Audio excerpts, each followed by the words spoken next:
start. Okay, so let's start. So Ryogo, do you want to update of the sidecar ordering stuff? Yes, hello. So I wanted to do a quick update.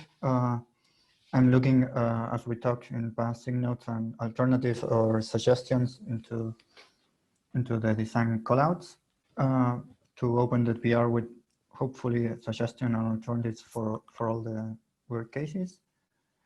And also, I understand that the motivation and the use cases is an important part of a CAP, and especially for this CAP. So I was reaching out to the community like Linkerd or other companies that have a fork with this functionality to make sure that the design changes that I'm about to propose are fit for everyone. And yeah, so yeah, that's my quick update. And I wanted to know if in the following PRs, should I mention Derek or you, Don, or in the PR description, or just open the PR and the bot will do the magic? I wasn't sure about it. Yeah, just start a PR. And the Derek, I remember we did talk about discuss who is the shepherd, right, last time. And yeah, so I had shepherded the original CAP, so I'm still happy to keep taking on that responsibility. Like I think I have most of the history, and so I'm happy to continue to do that. Yeah. So for implementation, you can add also Sergey as another reviewer. No, and that's already done and merged. Yes. So just send us the PR. Thank you for this. Okay. Yeah, perfect. That's all for me. Thank you very much.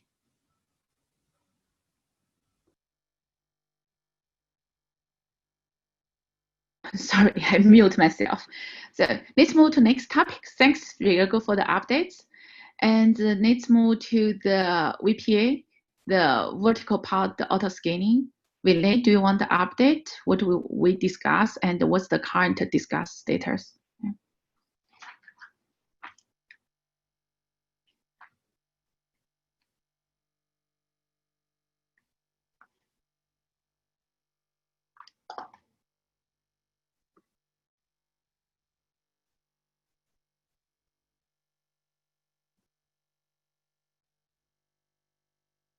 Okay, I didn't see Willie here. Maybe he will join later. So let's move to next topic then in these cases. And the next one, it is the distribution events. Yash, do you want to talk about this one? Yes, Don. So I am working on a CAP. So currently, anyone wants to access pod events, then they have to register at the API server. So what I'm working on is that we can directly send from Kubernetes to the clients, right? Because taking the events is not it's not necessary to have centralized approach for that. So I am working on that. I also have prototype ready. So something like we can have add IPs to from the kubelet flags. So from that kubelets can start sending events to the registered clients so that they can react according to the what happened. Like something pod gets deleted, then we have to clean something on that node. Then the daemon can have access to that. Some daemon process can have access to that events, and it can react according to what happening is in the kubelet. So I haven't had a chance to read your CAP, but can we what do you mean by event in this context? So something like a pod gets deleted, or container started, or pod gets failed. Just maybe to distinguish, are you referring to what a kubelet watches in order to figure out the desired state it should realize, or are you referring No, to no. Whatever the another events table? the Kubernetes is sending to the API server. Yes. So the Okay. same kind of event it can send to the another daemon process, so that anything gets cleaned up or gets failed, pod gets failed, then they have to react in some way. So it is more of a like an optimization approach, because this thing should not. It's not necessary to have like this centralized approach. We can have like more optimized way for this. For what use case? Yes, so something like if some pod is running on a node, and also there is some daemon process running on that node, subscribe to the kubelet. So you want to clean your files or something like that according in the node if something gets filled, or you Okay. want to. The reason I ask So, is events are anything. not the key thing I just want to raise is like events are not an API contract between systems. Events are largely a mechanism to inform humans that are reviewing the system to understand the state of the system. And so like we would discourage people programming or responding to like pod create, pod delete events as a guaranteed communication vehicle. Largely events are best effort delivery. No, but these kind of events are sent after it is created, right? So something if pod is created or failed. So The key point I'm trying to make is that like in the Kubernetes community, events are not intended to be things that you program against, right? They do not have guaranteed delivery, and then that the individual types and reasons that you might see or messages associated with an event, they're not API contracts. Okay. And so if the goal is to distribute events to multiple receivers in order to build systems of additional record, you'd be building on a unsteady foundation. And I say this from experience, right? Where we've constantly adjusted what events we send where and how in order to tune our ability to scale the cluster as a whole. Okay. And so if your goal was to do in a distributed event SIG in order to build something else in like a loose coupling fashion, I wouldn't encourage you to use events for that purpose. Don, do you agree, or are there am I stating this well? You stated well that when we first introduced event and the community agree upon. This is also with the work of the event at CD from the API server, like the other filters and object at CD server initially, long time back. That's exactly what we agree on. Yeah. That's the best effort. Oh, okay. No problem. Yeah. So this what the direct state suggests if you want to optimize those events and make it distributed. Maybe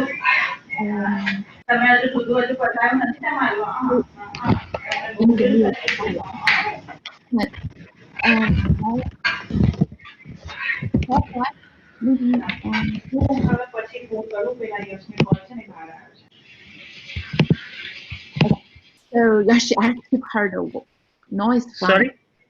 Yeah, sorry. Noise. Okay, thanks. So I just want to say that if you want to, based on this one programming, so that's why you have to optimize. We just want to say that's not the good problem through the to address through the event. Yeah. Okay, yeah, sure, no problem. So are there any other things you want to talk about this topic? No, that's what pretty much that's what I wanted to say. Yeah. Okay, thank you for this. And can you update the cap and summarize what we discussed here? And then we can maybe close, or maybe there's some other thing and the community wants to propose. So it's we can decide it from there to decide what's the next step. Thanks. Okay, yeah, sure. Thank you. Yeah. Okay, let's move to next topic. And the next one is the user namespace support. Hello, so this is Mauricio. This is my first time talking here in this meeting. So this is just a reminder that we at Kinfolk are working on taking over this user namespace support.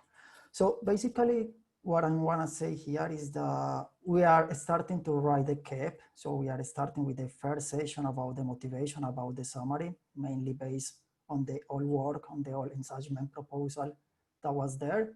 So I would like to ask if there is any potential reviewer here that is interested in reviewing the cap once we open the PR.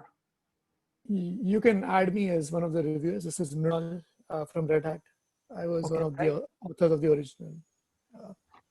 Okay, that's great. So yes, we are going to finish the first. We want to do a quick iteration on the motivation and summary, try to merge that as soon as possible, and then start the discussion about the possible design of that feature.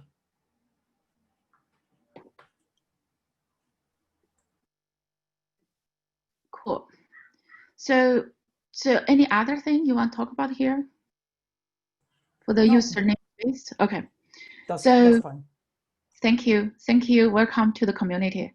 So I saw Ville join our meeting. Ville, do you want to discuss about the VPA here? Yeah, hi. Sorry I was late. I was at the doctor's office. A possible broken rib. I hope it's not. But the thing that I wanted to talk about is I think David has already been responding to some of questions that Tim Hawkins has raised on the reopened review of the of this KEP. And I think his main point is, why do we need resources allocated in the spec? And we've been working to convince him. I don't know if it's been convincing enough. So if he doesn't want that, then question is, what can we do about it? And a secondary issue that I was following up with Tim was this. Derek had also mentioned this earlier, where emptydir, when you use memory as the backing store for the emptydir file system, the tempfs is mounted into your container. I did some experiments with that. Now that we have the implementation for with restart policy available, I could experiment with what happens, and I saw that when a container creates a file in the tempfs, the memory that it uses for the file is charged to its C group quota. And when the container exits, either voluntarily with exit 1, or that is without vertical scaling, or you do a scaling with policy and you lower the limit, the C group quota for that container is cleared upon restart, and the file goes to the top level pod C group. So in this case, the pod C group quota, if you try to reduce it, it's a single container, then you cannot update the pod's memory limit below its usage. And that usage is never really cleared until the pod goes away. So I think a reasonable thing to do here is either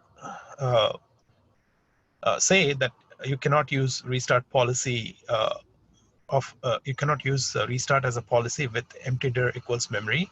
That's a validation block. And we should also just abort in case a request like this comes in. Realistically, a component like VPA should never do this. It should observe that the usage has dropped and then set the new limits somewhere a little bit above the usage. But let's say something bad's going on, some misconfiguration or something, a bug in the VPA, or the user is trying to do something like game the system, we probably should just not do this. We abort it and then keep the limits where they are, so that for billing purposes. Yeah, just a key point though is that this can happen all of the time, anytime a container restarted, even if you're not changing resource limits. Yes.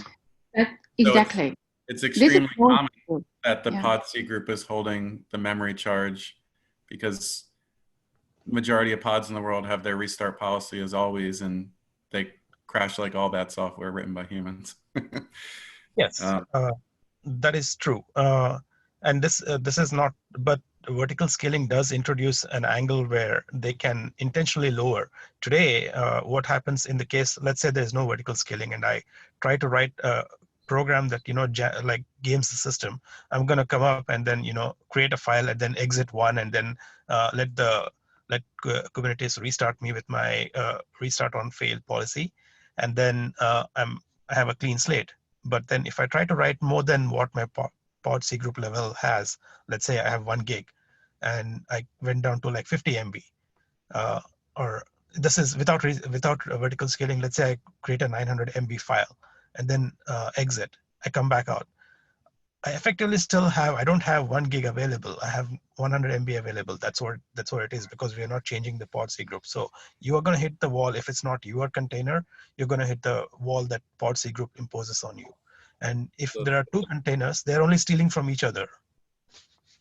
Well, but the pod C group isn't visible to the cluster scheduler when you resize the request, right? And this went back to the debate on, it was visible still if resource allocated was somehow exposing, but I think there's probably a gap here because resource allocated was still only on a per container basis, and the charge here would be lost when it got transferred to the pod.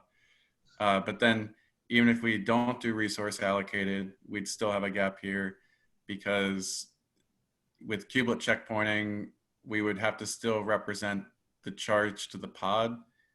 Yes. And then this also can happen with the whole resource overhead thing. So the per pod resource overhead, the pod resource overhead proposal, whatever the name we called this. Yeah, and so we're going to have a way of capturing observed usage at the pod boundary that may not actually represent some container usage. So I think so this is a new thing that we want to add. Yeah, I was considering adding that mainly for in case you're trying to resize, which is the new thing that's coming in here. We'll say, okay, we'll resize your requests down, which is okay. Your request is the reservation, and then you have the limits, and will not resize the limits down until your usage actually drops. So yes, there is a problem here. Let me think more about this and see, because the other option is, if this occurs, then we restart the pod.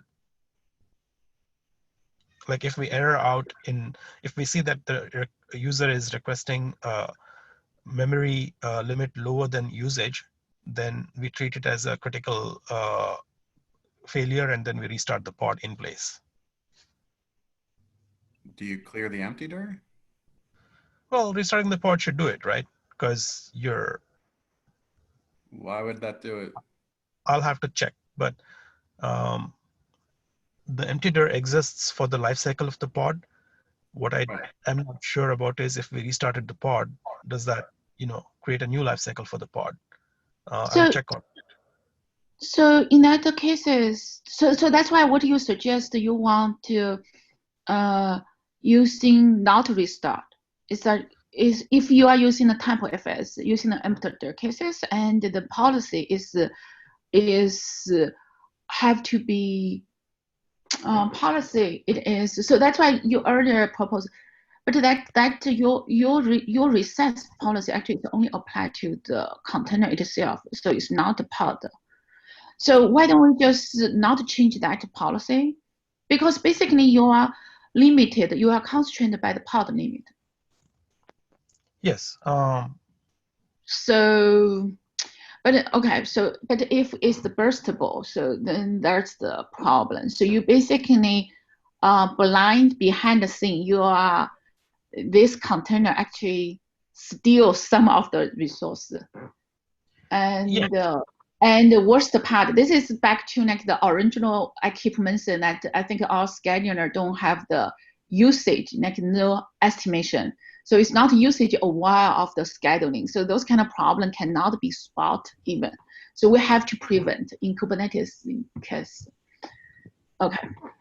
I think we prevent this by doing eviction. If the usage is more than what its limits are, then it becomes an for guaranteed class. It's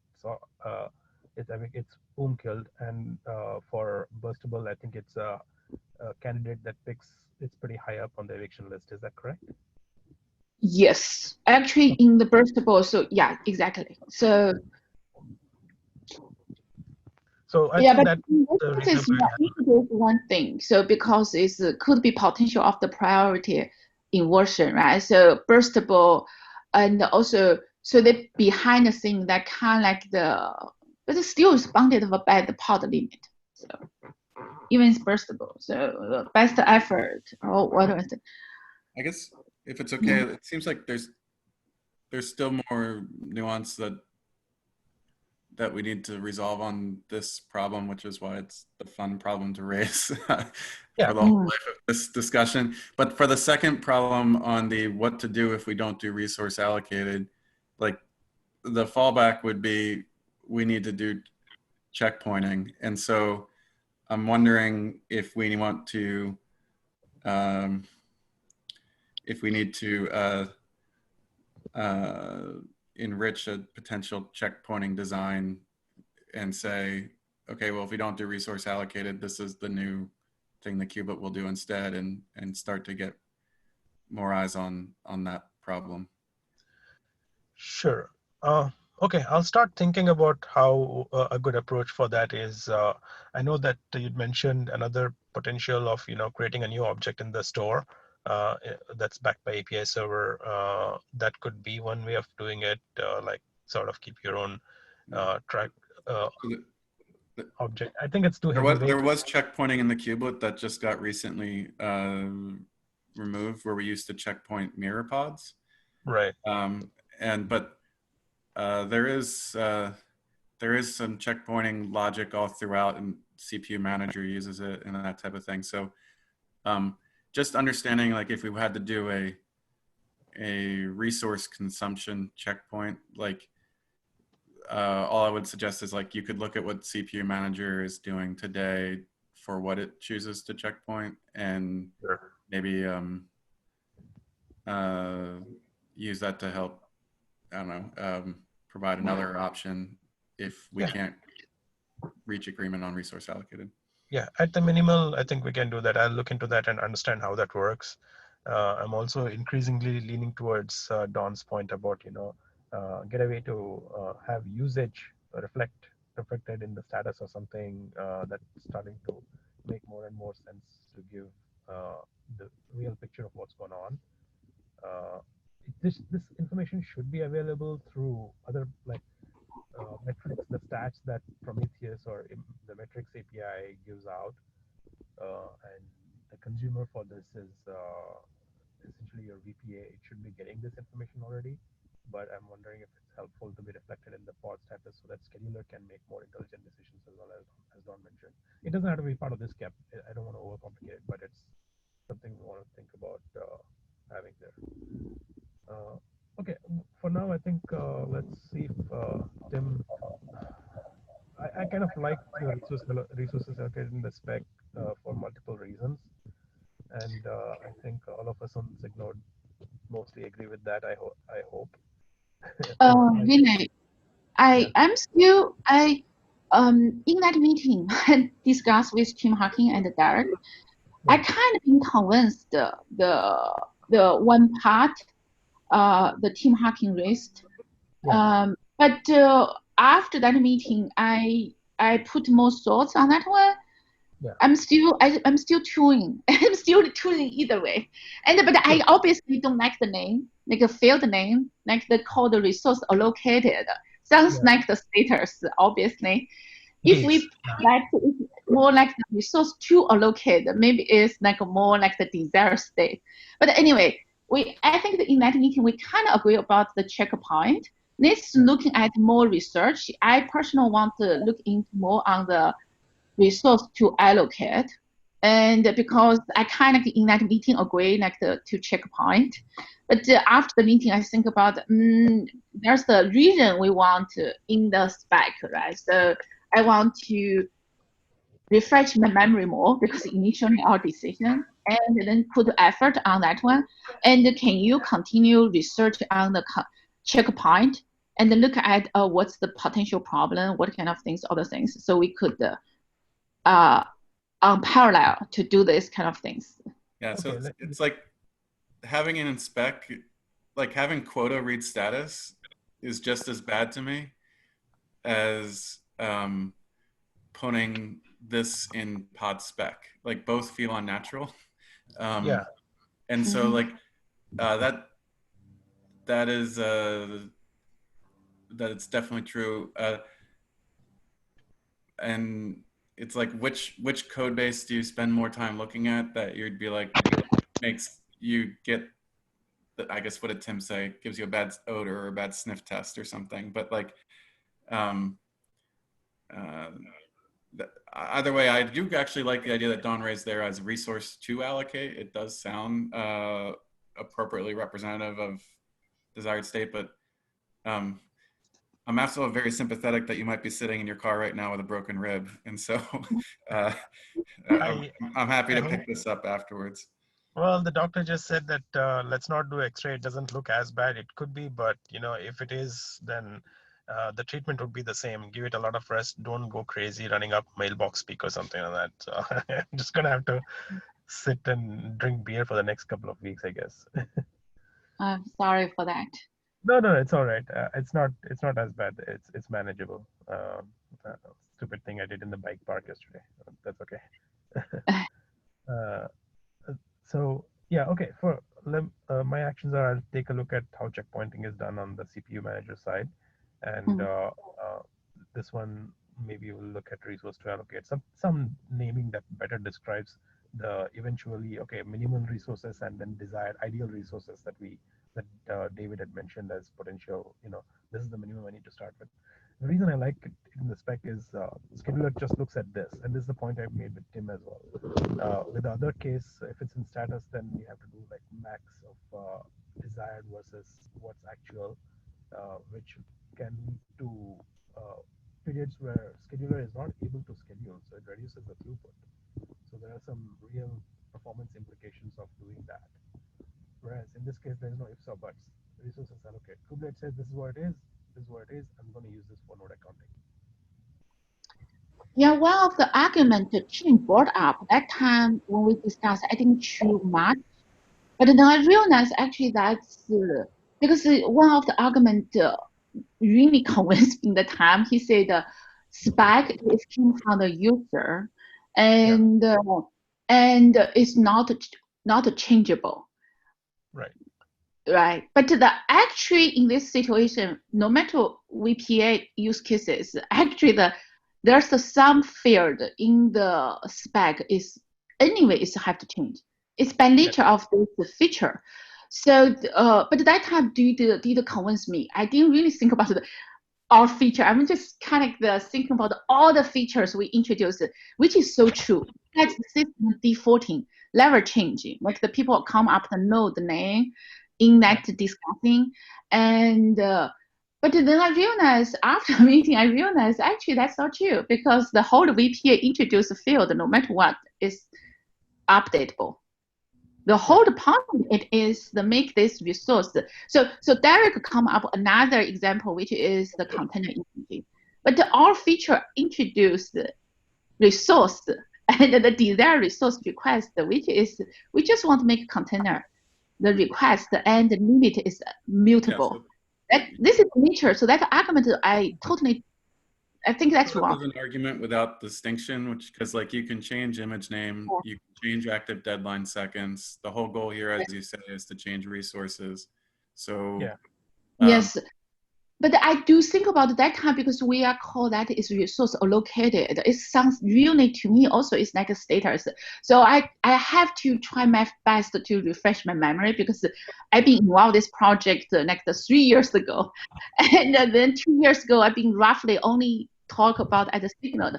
So I was kind of trying very hard, but then later after the meeting, I think about, actually that's the reason, because we do talk about 3 years ago, say, usage based of the scheduling and make this is, but we did the cautious decision, say, scheduling changes too hard and too long, and maybe for Kubernetes is not a good way, at least for now.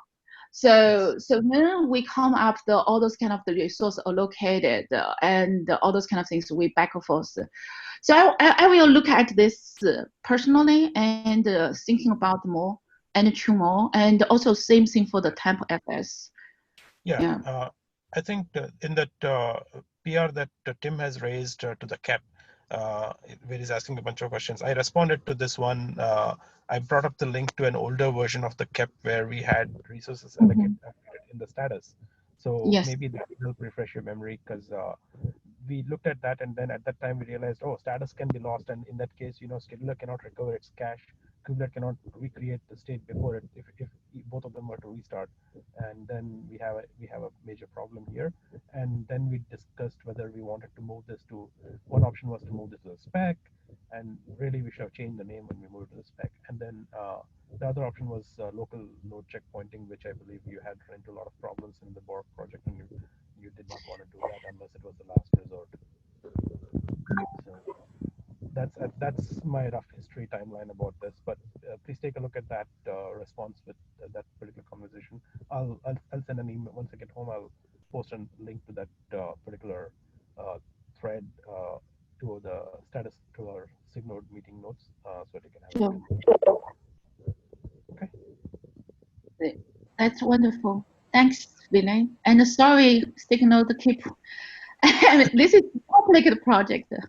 This is a pretty, it's an invasive change, so we need to be sure that what we are doing, because we're gonna have to live with it for years. So let's do it right now.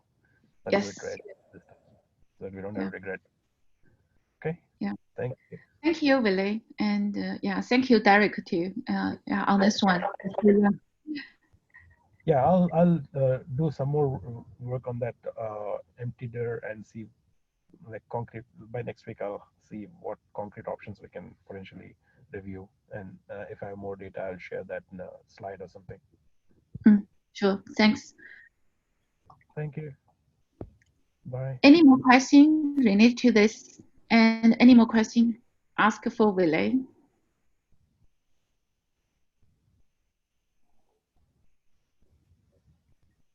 Okay, we have last topic for today.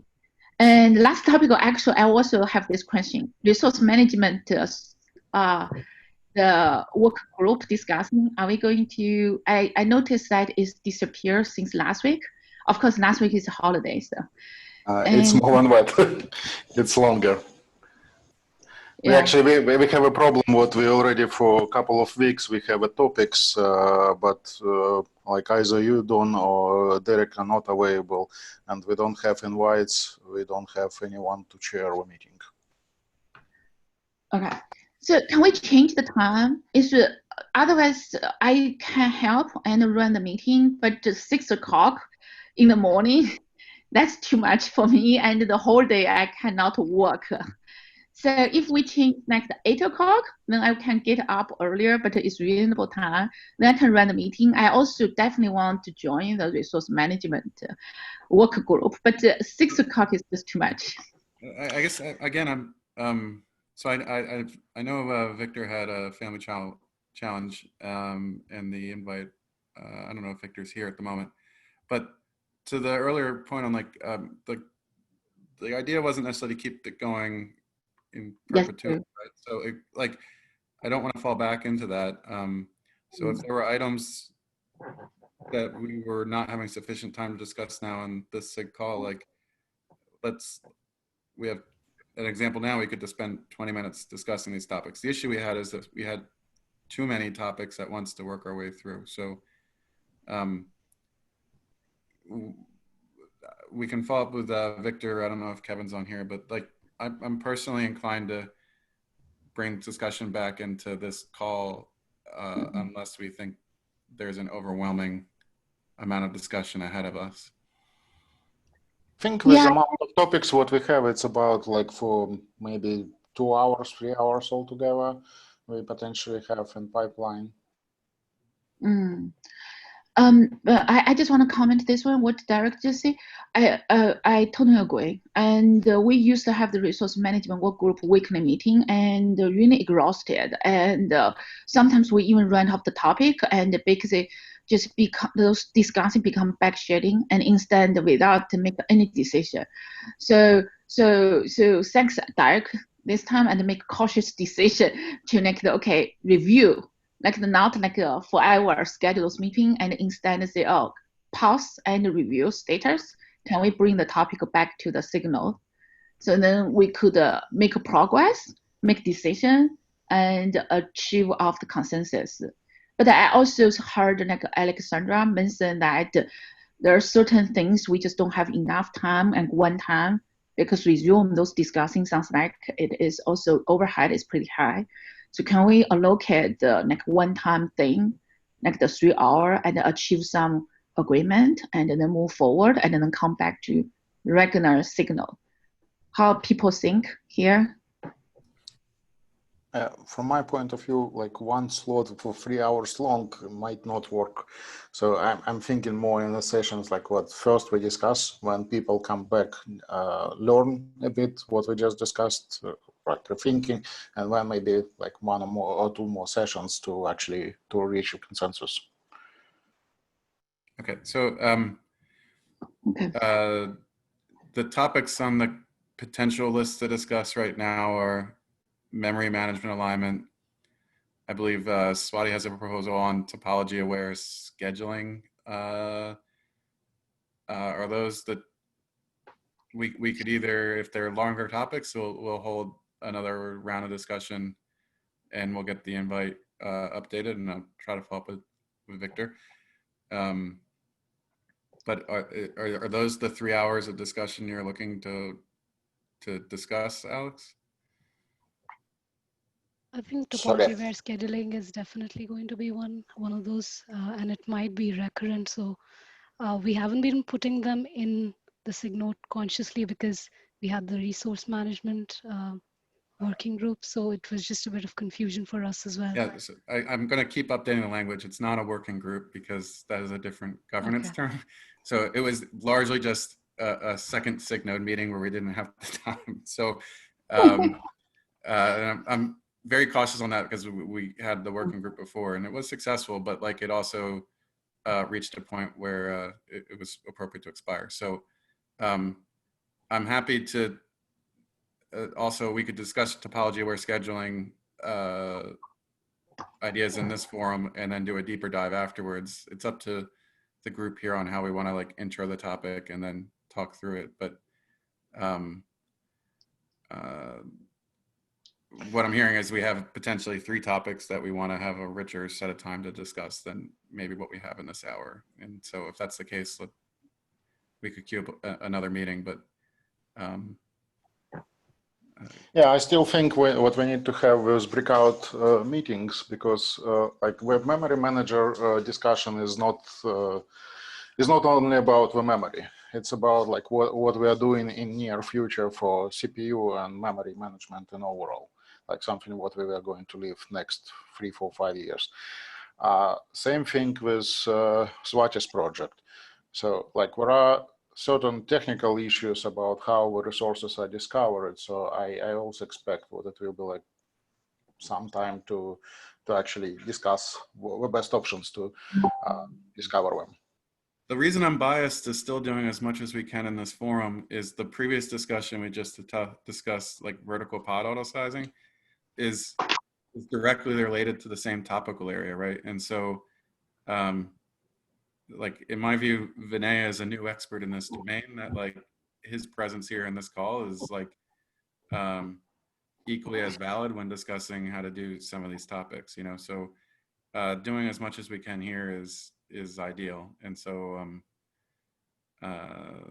just to ensure we're not bifurcating.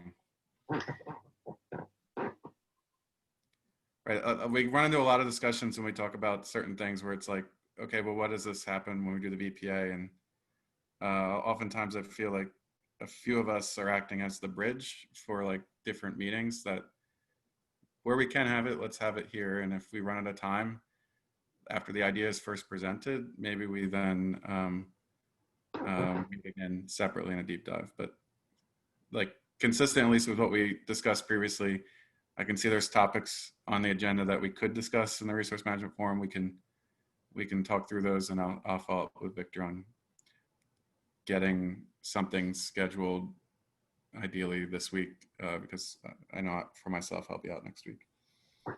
I like this one. Actually, we have the several separate meeting already for the signal. They also have the E2E test, signal the E2E test, and I'm not sure, Derek, you are involved with that one or not. I was kind of like the pulled by different people, but I didn't attend that meeting because too many meetings for me. And but occasionally I will be pulled away. Okay, what's the solution? And so I like that we have the separate meeting, breakout meeting, and but still come back to the signal, because anyway have to update with community what's going on and what's the next step and what's the decision, all those kind of things. And also community will be agree upon and take action together. So that's why I kind of also feel like a little bit overwhelmed about like the random meetings.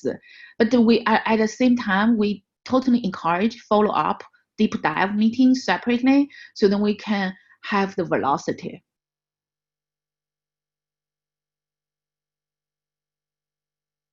Okay, so I'll take the follow up to get to ensure we have a forum to discuss the topics on here. And I apologize, Alex, that I know if Victor was here, I know he had some issues in the meeting. Yeah, was, I saw his message in the Slack, and actually one thing what he mentioned, what presence of the SIG leads is kind of crucial to this meeting. So it's not only about like the timing or calendar invites, it's more about like availability of you, Derek, or you, Don.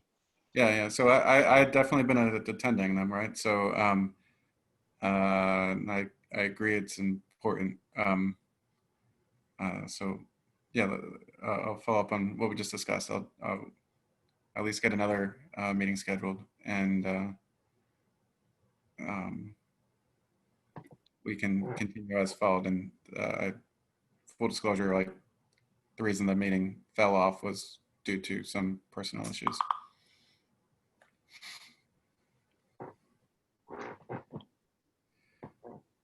Okay, so we are going to at least Derek, you can come back and the next week and say, or maybe send an email to SIG Node, the group mailing list, to say, what's the next meeting, what's the next decision, and I will try my best to attend the meeting too. Okay, so let's move to last topic today here, and David, you just call us. Do you want to talk that one? And yeah, I just wanted to bring up quickly. There was a issue kind of a while ago, I think back in March, that Clayton and Seth worked on.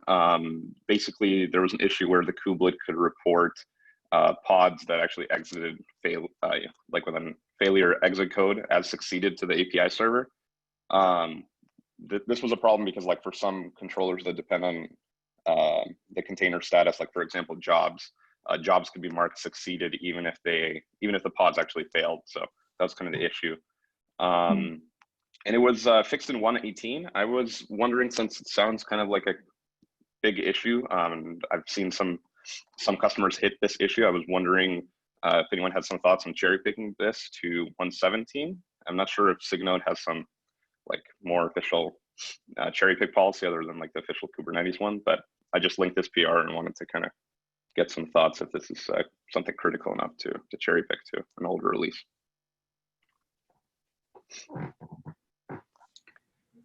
Yeah, so go ahead, Eric. No, I was going to say if in the case of where we're fixing a bug on behavior, which I believe was what Seth and Clayton were definitely exploring here, then yeah, this would be perfectly appropriate to pick back, and then we could just look at the PR to know if it picked cleanly. And so I have no objection to picking this back. I mean, I'm certain at Red Hat we've probably picked this back as well. So there's no reason the community can't benefit. Yeah, I also don't have objection. So thanks for brought this up, David. Yeah, no worries. Yeah, so I mean, I pinged actually the original authors. I pinged Clayton, and I think he did mention in OpenShift you guys already cherry picked it back. So I was thinking it's good to get it back from the official, do an official cherry pick in Kubernetes as well, and yeah, so make sure it's fixed. I'm happy to tag this. I think Seth didn't have proper rights until now current branches. So yeah, I'll take a look right after the call. Thanks All right, again. cool. Thank you so much. Thanks. That's all for today. And any other topic people want to, we still have the 10 more minutes. Any other topic people want to board up? It's just a quick update. So this is Tina from ARM, and we are now having a documentation and addressing Deming's comments. I think it would just need 1 week and 1 or 2 weeks. We can get all the comments addressed. So then we can come back and revisit to see whether this is ready to claim, this claim ARM64 is supported. Yeah, we discussed, I think, the week before. Yes. Thanks, Don. Thank you, Tina, for the status update. Hey, Don, this is Ning. Yes. Hey, just one question. So Victor's not here today. But we usually have the weekly SIG Node test meeting. But somehow it's not happening in the recent weeks. I want to know what is the plan moving forward? Should we resume some of those meetings? Maybe not weekly, maybe bi-weekly or monthly, since we have lots of issues on the test end. I think that this is a fall into the same category. Derek, do you want to? I think you schedule meeting and cautiously make that is not the flywheel meeting.